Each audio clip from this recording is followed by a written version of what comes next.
Take 3, A-Knock. When I first got the scene, I actually got petrified.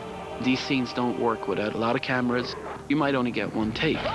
You literally shut down the set when the dog was coming to and from camera. It's 0 to 100 miles an hour in 0.1 second. If we'd have gotten this scene wrong, we would have had a very difficult last third of the movie.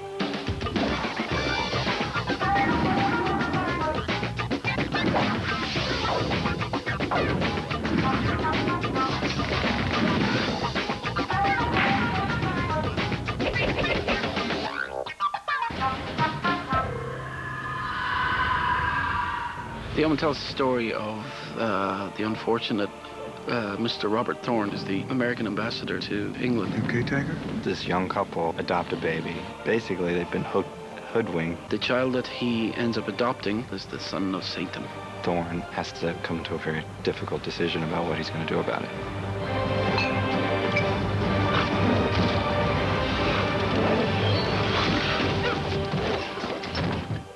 Arguably the most pivotal scene in the movie is the graveyard scene. The reason we go to the graveyard is the Thorne character's trying to find out who the real mother of his child was.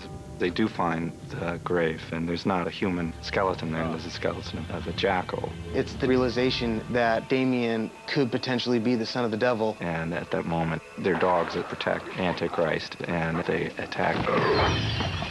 The scene does have two very distinct halves to it. First part of the scene is an incredibly emotional scene because within the scene, Thorne realizes that a horrible crime has been perpetrated and is devastated. It then shifts rapid fire, and it goes from this emotional place to survival. It was a very challenging scene because it's a key piece of the puzzle.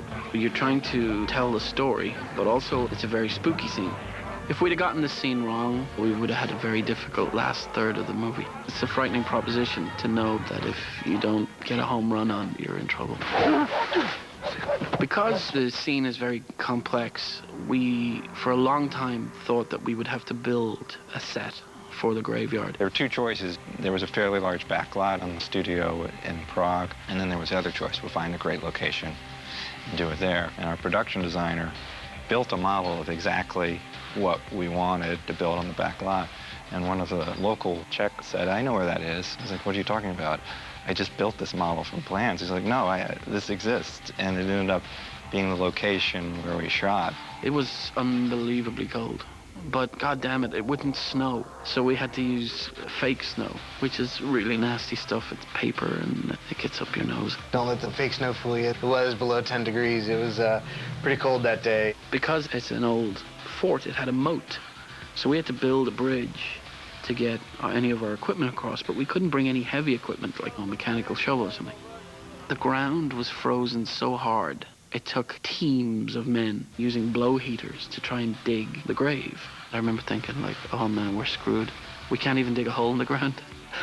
And this is happening on set that night. The clock's ticking, the dogs are getting bored and they want to go home. You know, we struggled with this scene for a long time because obviously there's a lot of key information that needs to be understood. But more importantly, you have to be so moved by what Thorne experiences that for the rest of the movie, you root for him. Leah was very good about this internal struggle with his character. Liev worked on the scene a lot and constructed it in such a way, which I think is the right way, that he actually takes that part of the story as the moment of his downfall.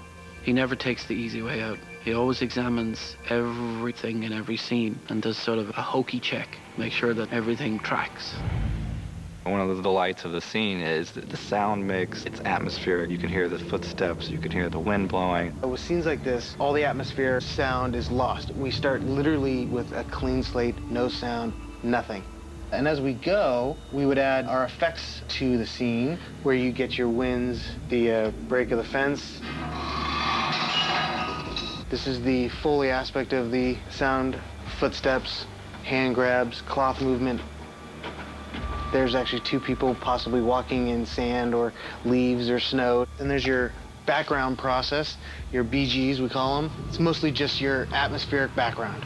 You hear all sorts of very subtle moaning and growling and hissing. It's got to be worth 30-40% to the scare factor. Well, dog's always a challenge, and you don't really know if it's going to go right until the day of. A very difficult scene to stage, working with animals, full stop.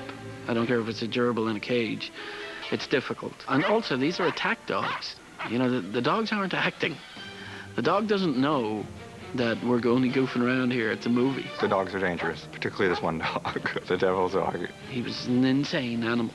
He was kept in a very strong cage, and he was brought out just for the really hairy stuff. What will have happened is that the trainer will have put the dog through a scenario that is applicable to the shot you're trying to do.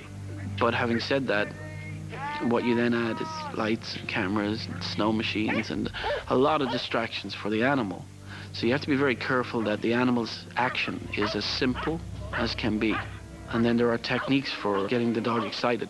The trainers in this case use a bull whip. Not to, I must stress, not to hurt the animal. Just the sound of the whip triggers the animal, gets him angry.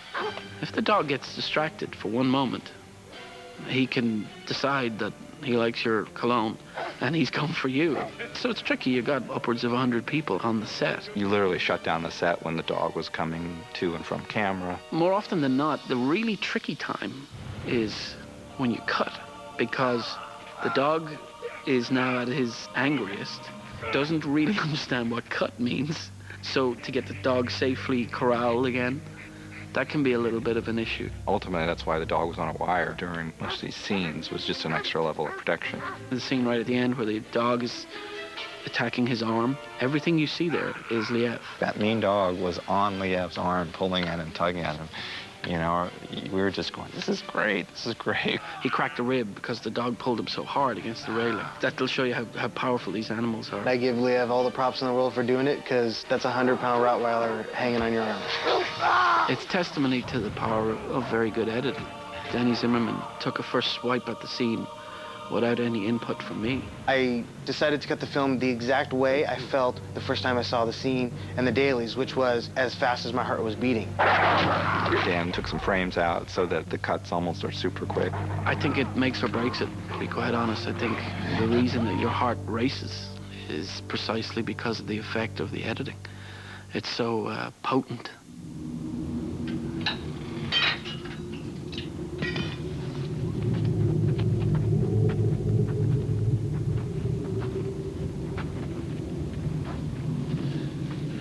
Look at the dates.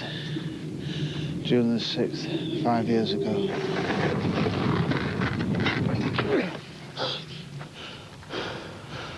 Oh.